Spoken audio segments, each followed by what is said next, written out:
ফেরেশতাদের কাবা। আমরা যেমন মক্কায় কাবা, ফেরেশতাদের কাবা কিবলার নাম হচ্ছে আল বাইতুল মামুর, 7 আসমানের উপরে। এটা কত বড় শুনেন। প্রতিদিন বিশ্বনবী বলেন, প্রতিদিন এই আল বাইতুল মামুর ফেরেশতাদের মসজিদে 70,000 ফেরেশতা ইবাদতের জন্য চান্স পায়। প্রতিদিন কয় হাজার? একবার ঢুকে যে বের হয়ে যায় কিয়ামতের আগে দ্বিতীয়বার আর তারা চান্স পাবে না। আল বাইতুল মামুর ওইটা শেষ, এরপরে সিদরাতুল মুনতাহা। কি নাম? সীমান্ত বৃক্ষ। এটা আরো বড়, একটা বিশাল বড় বড়ই গাছ আল্লাহ বানাইছে। ওয়া ইলাইহি ইয়ানতাহি ইলমুল মালাইকা, ফেরেশতাদের জ্ঞান সীমানা ওইখানেই শেষ। এর উপরে কি হয় ফেরেশতারা আর জানে না। ফেরেশতাদের ক্ষমতা এখানে শেষ। সিদরাতুল মুনতাহা, সিদরাতুল মুনতাহার এরিয়া শেষ, এরপরে শুরু হয় আল্লাহুল মাহফুজ, কোরআনের বাড়ি। কোরআনের বাড়ি কই? বাল হুয়া কুরআনুম মাজিদ ফি, এটা মিন দুররাতিন বাইদা, সাদা ঝকঝকে ডায়মন্ড দিয়ে আল্লাহ বানাইছে। আমাদের সবার তাকদীর ভাগ্যলিপি ওইখানে লেখা, কি হবে না হবে। কোরআনের বাড়ি ওইটা, ওইটা শেষ। এরপরে শুরু হয় লা জামান লা মাকান এরিয়া। ওইখানে কোনো জামান নাই, মাকান নাই, no time no space area শুরু। ওইখানে কুরসি, যেখানে আল্লাহ পা রাখেন বা কুদরতি পা রাখেন, আল্লাহর কুরসি। বড় রাজা বাদশারা সিংহাসনে বসে পা রাখে একটা টেবিলের উপর, শাহী টেবিল, ওইটার নাম কুরসি। আল্লাহ বলে ওয়াসিআ কুরসিয়ুহুস সামাওয়াতি ওয়াল আরদ, আল্লাহর এই কুরসিটা এতক্ষণ যা বললাম এই সবগুলোর চাইতেও বড়। কুরসির উপরে আছে আল্লাহর আরশ, আর রহমানু আলাল আরশি ইস্তাওয়া, রব্বুল আলামিন ওই আরশের উপরে। আমি যেমনি চেয়ারের উপরে এরকম না, যেভাবে আল্লাহর জালালিয়াত, হিজ হাইনেস, হিজ রয়্যালনেস, আল্লাহর জালালিয়াত, আল্লাহর কুদরতের মাধ্যমে যেভাবে আল্লাহ আরশের উপর থাকা দরকার, আল্লাহর সত্তা, আল্লাহ ঠিক ওইভাবে আছে। 9 নম্বর আল্লাহ বলেন ওয়ালা ইয়াউদুহু হিফযুহুমা, এই বিশাল আকাশ জমিনকে রক্ষণাবেক্ষণ করতে যে আল্লাহ কঠিন কালেও ক্লান্ত হয় না। নাকি আমার আপনার মতো ক্লান্ত হয়? আল্লাহর ক্লান্তি আছে, শ্রান্তি আছে, বিশ্রাম আছে, বিরাম আছে, ঘুম, জিমানি? সুবহানাল্লাহ পড়েন। আল্লাহ বলে ওয়ালা ইয়াউদুহু হিফযুহুমা, এগুলোকে রক্ষণাবেক্ষণ করতে আল্লাহ ক্লান্ত হয়ে পড়েন না। 9 নম্বরে বললেন আল্লাহর কোনো ক্লান্তি নাই, সব কিন্তু দেখভাল করেন, প্রতি মুহূর্তে প্রতি সেকেন্ডে যার যেটা লাগে করেন। এই পুরো বসুন্ধরা, পৃথিবী, মহাবিশ্ব যেভাবে চলা দরকার সৃষ্টির পর থেকে আজও চলছে। চালায় কে? ইঞ্জিনিয়ারটা কে? আসল কারিগরটা কে? 9 নম্বর চলে গেল, আল্লাহ ক্লান্ত হন না। আর বাকি রইল কয়টা? সব শেষে আল্লাহ তাআলা বললেন ওয়া হুয়াল আলিয়ুল আযীম, ওয়া হুয়াল আলিয়ুল আযীম, তিনি হচ্ছেন আল আলিয়ুল আযীম। সব শেষ কথা। প্রিয় ভাইয়ের, আমি বলেছিলাম আয়াতুল কুরসিতে আল্লাহর মোট কয়টা সুন্দর সুন্দর নাম আছে? 2টা তো বলে ফেলছে। এগুলো কি ছিল? আল হাইয়ু, আল কাইয়ুম। এবার সব শেষে 3 আর 4 নাম্বারটা আসছে। এটা কি? একটা আল আলী আর একটা আজিম। 3 নাম্বারটা হচ্ছে আল আলী, 4 নাম্বারটা আজিম। আল আলী মানে হচ্ছে সর্বোচ্চ, দ্য গ্রেটেস্ট, দ্য হাইয়েস্ট। তার উপরে কেউ আছে? ঊর্ধ্ব জগতের যে বর্ণনা দিছি, কি বুঝলেন? আল্লাহর উপরে কেউ আছে? এজন্য তিনি হচ্ছেন আল আলী, সবচেয়ে উপরে, সর্বোচ্চ, দ্য হাইয়েস্ট। তার উপরে কেউ। এজন্য আল্লাহ বলেন সাব্বিহ ইসমা রাব্বিকাল আ'লা। আল আলিয়ার আল আ'লা কাছাকাছি অর্থ প্রশংসা করো ওই আল্লাহর যিনি হলেন আ'লা, সবচেয়ে বড়। তার চেয়ে বড় কেউ আছে নাকি? তার উপরে কেউ আছে নাকি? আল আ'লা। এজন্য আমরা যখন সিজদায় লুটিয়ে পড়ি, আমরা যখন সবচেয়ে নিচে যাই, আমরা বলি আল্লাহ তুমি সবচেয়ে উপরে। আমরা যখন সিজদায় যাই, আমরা তখন সবচেয়ে কি? নিচে, তাই না? এর চেয়ে নিচে আর মানুষের সবচাইতে দামি অঙ্গ কপালটারে মাটিতে ঘষি, আমি সবচেয়ে নিচে, আর আমি বলি সুবহানা রাব্বিয়াল আহা, সুবহানা রাব্বিয়াল আ'লা। আল্লাহ তুমি সবচেয়ে উপরে, আমি সবচেয়ে নিচে, কিন্তু তুমি সবচেয়ে উপরে। সুবহানাল্লাহ পড়ে। তাহলে সব উম্মতের ব্যাপারে সেই উম্মতের নবীরা সাক্ষ্য দিবে, আর ওই নবীদের উপরে আমাদের নবী বিশ্বনবী সাক্ষ্য দিবেন। সুবহানাল্লাহ পড়েন। এজন্য বিশ্বনবী হচ্ছেন শাহিদ। শাহিদের আরেকটা ব্যাখ্যা হচ্ছে বিশ্বনবী সাল্লাল্লাহু আলাইহি ওয়াসাল্লাম আমাদের সাক্ষীর উপরে তিনি সাক্ষী দিবেন। তিনি নবীদেরও সাক্ষী, আবার আমাদের উপর, উম্মতের উপরও সাক্ষী। সুবহানাল্লাহ পড়েন। রব্বুল আলামিন বলেন, وَكَذَلِكَ جَعَلْنَاكُمْ أُمَّةً وَسَطًا لِتَكُونُوا شُهَدَاءَ عَلَى النَّاسِ وَيَكُونَ الرَّسُولُ عَلَيْكُمْ شَهِيدًا। আর অনুরূপভাবে আমি তোমাদেরকে মধ্যমপন্থী উম্মত হিসেবে তৈরি করেছি, প্রেরণ করেছি, ব্যালেন্সড উম্মাহ, মধ্যমপন্থী উম্মাহ হিসেবে প্রেরণ করেছি, যাতে করে তোমরা সবার উপরে সাক্ষ্য দিতে পারো, আর যাতে তোমাদের নবী হতে পারে তোমাদের উপরে সাক্ষ্যদাতা। পড়েন সুবহানাল্লাহ। আমরা হচ্ছি ব্যালেন্সড উম্মাহ, আমরা সবার ব্যাপারে সাক্ষ্য দিব, আর আমাদের উপর সাক্ষ্য দিবে স্বয়ং বিশ্বনবী। সুবহানাল্লাহ পড়েন। তাহলে আমাদের নবী নবীদের উপরও সাক্ষী, আমাদের উপরও সাক্ষী। সেই বুখারীতে এসেছে, আল্লাহ তাআলা কিয়ামতের দিন সাইয়েদনা নূহ আলাইহিস সালামকে বলবেন, নূহ তুমি কি দাওয়াত পৌঁছিয়েছো তোমার উম্মতের কাছে? নূহ আলাইহিস সালাম বলবেন, হ্যাঁ আমি পৌঁছিয়েছি। এবার নূহের উম্মতকে আল্লাহ জিজ্ঞেস করবেন, এ নূহের উম্মতেরা, তোমাদের নবী নূহ কি দাওয়াত পৌঁছিয়েছে? নূহের উম্মত বলবে, না আল্লাহ, আমাদের কাছে কোনো সতর্ককারী আসে নাই, কোনো নবী টবি আসে নাই, কোনো দাওয়াতও আমরা পাই নাই, আপনারাও চিনি নাই, জান্নাতও চিনি নাই, জাহান্নামও চিনি নাই। নূহ আলাইহিস সালাম বিপদে পড়ে যাবেন। তখন আল্লাহ বলবেন, নূহ তুমি বললা পৌঁছিয়েছো, তোমার উম্মত বলে কিছু পায় নাই। নূহ তোমার কি কোনো সাক্ষী আছে? তোমার কথা আর তোমার উম্মতের কথা তো মিলে না। তুমি বললা তুমি আমার নির্দেশনা দাওয়াত পৌঁছে দিয়েছো, কিন্তু তোমার উম্মত বলে পায় নাই। নূহ তোমার পক্ষে কোনো সাক্ষী আছে? নূহ আলাইহিস সালাম বলবেন, আছে। কে? উম্মতে মুহাম্মাদী। তখন আমরা বলবো, আল্লাহ নবী নূহ আলাইহিস সালাম তিনি আপনি যা যা বলেছেন ঠিক তা তার উম্মতের কাছে পৌঁছে দিয়েছে। এবার নূহের উম্মতের সাথে আমাদের ঝগড়া লাগবে। তারা বলবে, তোমরা আসছো আমাদের হাজার হাজার বছর পরে, তোমরা কি করে জানলা? তোমাদের সাক্ষী ধর্তব্য হবে না। আমরা তখন বলবো, আমাদের কোরআনে তোমাদের নবীর নামে আল্লাহ তাআলা একটা সূরা নাজিল করেছেন, সূরাতে নূহ। আওয়াজ করে পড়েন আল্লাহু আকবার। আমরা বলবো, আমাদের কোরআনে তোমাদের নবীর কথা আল্লাহ আমাদেরকে জানিয়েছেন, দিন রাত এক করে তোমাদের কাছে তিনি দাওয়াত পৌঁছেছেন। তোমরা কানের মধ্যে হাত দিয়ে রাখতা, চেহারাটা কাপড় দিয়ে ঢেকে রাখতা, আল্লাহর নবী নূহকে পিটিয়ে ছালা দিয়ে পেঁচিয়ে তোমরা পাহাড়ে তুলে রেখে আসতা। সব আমরা জানি। আমরা যখন বলবো এই কথা, নূহের উম্মত চুপসে যাবে। তখন আমরা সত্য বলেছি কিনা এটা আল্লাহ তাআলা জানতে চাইবে বিশ্বনবীর কাছে। তখন বিশ্বনবী আমাদের পক্ষে সাক্ষী দিবেন। আওয়াজ করে বলেন আল্লাহু আকবার।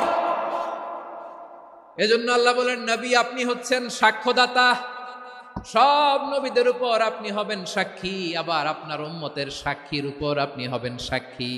তার মানে নবী গো, কিয়ামতের কঠিন ময়দানে আপনি হবেন রাজ সাক্ষী। বিশ্বনবী কি সাক্ষী? আওয়াজ করে বলেন, রাজ সাক্ষী, সব সাক্ষীর বড় সাক্ষী।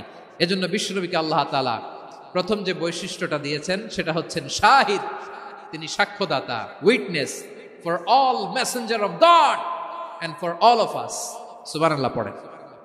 তাহলে এক নাম্বার বৈশিষ্ট্য বুঝতে পেরেছেন? বুঝতে পেরেছেন সবাই? দুই নাম্বার বৈশিষ্ট্য হচ্ছে মুবাশশিরা, তিনি সুসংবাদদাতা। সিলেটবাসী আওয়াজ করে আমার সাথে বলো, মুবাশশিরা মানে সুসংবাদদাতা। তিনি আল্লাহর রহমতের সুসংবাদ দেন, তিনি জান্নাতের সুসংবাদ দেন। এই উম্মতের মধ্য থেকে যারা গাফেল, যারা অবাধ্য, যারা সীমালঙ্ঘনকারী, তাদেরকে বিশ্বনবী আল্লাহর রহমতের সুসংবাদ দেন। তিনি বুঝান আল্লাহর দরবার 24/7, 24 ঘন্টা খোলা। আপনি যত বড় পাপী হন, আপনি যতই অন্যায় করেন না কেন, আল্লাহর রহমতের দরিয়া, আল্লাহর রহমতের দরজা আপনার জন্য খোলা আছে না নাই? জায়নামাজটা বিছিয়ে দেন, চোখের পানি ছেড়ে দেন, 2 রাকাত নামাজ পড়ে সেজদায় লুটিয়ে পড়ে কাঁদেন। যত গুনাহ আপনার হোক না কেন, আপনার গুনাহ মাফ করে কবুল করে নিবে কে? মুবাশশিরাম বিরাহমাতিল্লাহ। বিশ্বনবী তিনি সুসংবাদদাতা, বেয়ারার অফ গ্ল্যাড টাইডিংস, সুসংবাদ দেন। পাপী, অবাধ্য, সীমালঙ্ঘনকারীদেরকে তিনি আল্লাহর রহমতের সুসংবাদ দেন। আল্লাহর রহমত থেকে মুখ ফিরিয়ে নিও না। তিনি যে কত দয়ালু, তিনি যে তোমারে কত ভালোবাসে তুমি জানোই না। আমি আমাকে যত বেশি ভালোবাসি, তার চেয়েও আমাকে বেশি ভালোবাসে কে? সবাই বলে নাই, বুঝতে পারে নাই বোধহয়।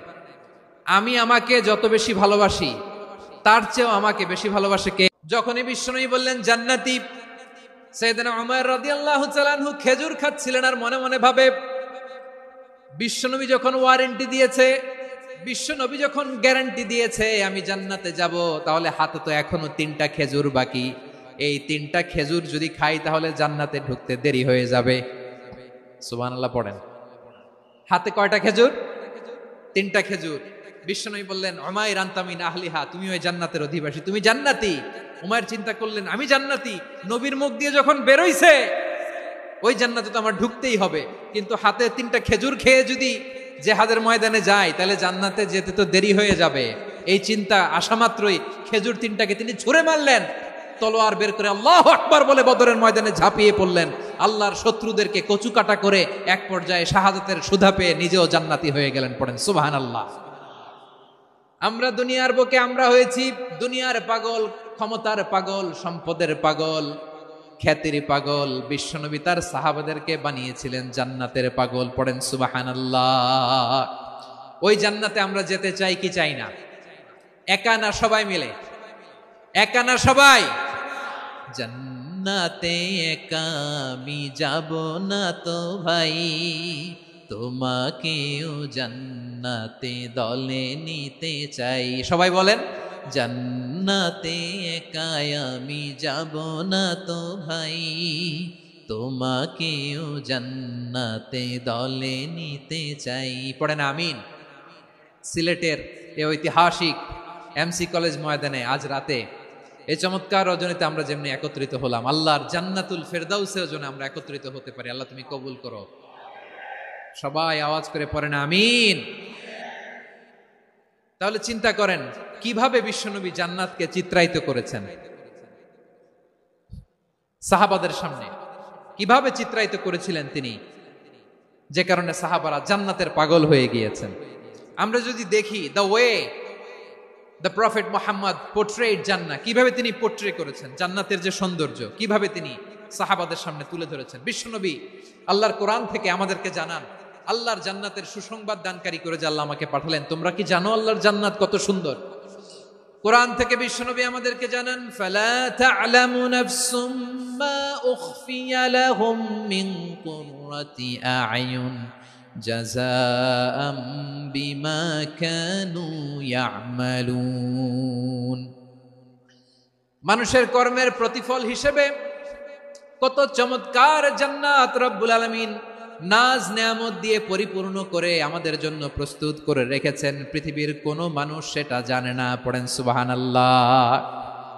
এটা যে কত সুন্দর, আমাদের আমলের প্রতিদান হিসেবে কত চমৎকার, fantastic, eye catching, fabulous paradise তিনি আমাদের জন্য রেডি করে রেখেছেন। এটা কেউ জানেই না, কল্পনাতেও আনতে পারে না। সুবহানাল্লাহ পড়েন। আবার হাদিসে কুদসিতে বিশ্বনবী ফরমান, রব্বুল আলামিন বলেন, আ'দাদতু লিইবাদিয়াস সালিহিন মা লা আইনুন রাআত ওয়ালা উযুনুন সামিআত ওয়ালা খাতারা আলা কলবি বাশার। আল্লাহ বলেন, আমার নেককার বান্দাদের জন্য এমন চমৎকার জান্নাত আমি রেডি করে রেখেছি, মা লা আইনুন রাআত, কোন চোখ সে জান্নাতকে দেখে নাই, ওয়ালা উযুনুন সামিআত, কোন কর্ণকুহর সেই জান্নাতের আওয়াজ শোনে নাই, ওয়ালা খাতারা আলা কলবি বাশার, মানুষ কল্পনাতেও জান্নাতের ছবি আঁকতে পারে না। সুবহানাল্লাহ, কল্পনাতেও ছবি আঁকতে পারে না। পৃথিবীর যত বিখ্যাত বিখ্যাত ডিজাইনাররা আছে সবাইকে একসাথে বসিয়ে যদি আমরা বলি জান্নাতে যে চেয়ারের মধ্যে আমরা বসবো, এই চেয়ারের একটা ডিজাইন করেন তো, কোটি কোটি ডিজাইনকে একসাথে করা হলেও জান্নাতের একটা চেয়ারের ডিজাইন হবে? প্রিয় সিলেট, আওয়াজ করে বলো, জান্নাতের একটা চেয়ারের ডিজাইন তারা করতে পারবে? কেমন জান্নাতে আমরা যাব? বিশ্বনবী কিভাবে জান্নাতকে আমাদের সামনে চিত্রায়িত করেছেন, পোর্ট্রে করেছেন। তিনি বলেছেন, জান্নাতীরা যখন জান্নাতে ঢুকবে, ফেরেশতারা জান্নাতীদেরকে বলবে, ওয়া ইন্না লাকুম আন তাসিহু ফালা তাসকামু আবাদা। ও জান্নাতীরা, তোমরা আজীবন সুস্থ থাকবা, কোনোদিন অসুস্থ হবা না। সুবহানাল্লাহ বলেন। আচ্ছা, আজকের এই মাহফিলে যারা এসেছেন কোনোদিন অসুস্থ হন না, এরকম কে কে আছেন? হাত তোলেন তো দেখি। ওই যে হাত তুলছে, পাওয়া গেছে, চিরসুস্থ। তোমরা কোনোদিন অসুস্থ হও নাই? অসুস্থ হও নাই? তা তুমি আর জান্নাতে যে কি করবা? তুমি তো জান্নাতেই আছো। তাইলে ফেরেশতারা বলবে, ওয়া ইন্না লাকুম আন তাসিহু ফালা তাসকামু আবাদা। এটা এমন জান্নাত চিরকাল সুস্থ থাকবা, কোনোদিন অসুস্থ হবা না। সুবহানাল্লাহ বলেন। ওয়া ইন্না লাকুম আন তাহইয়াউ ফালা তামুতু আবাদা, তোমরা অমর হবা, মৃত্যু তোমাদের স্পর্শ করবে না। সুবহানাল্লাহ। অমর হওয়ার জন্য আমরা কত কিছু করি। জান্নাতে গেলে অমর হওয়া যাবে, ঠিক কিনা বলেন? তোমরা চিরকাল বেঁচে থাকবা, তোমরা আর মরবা না।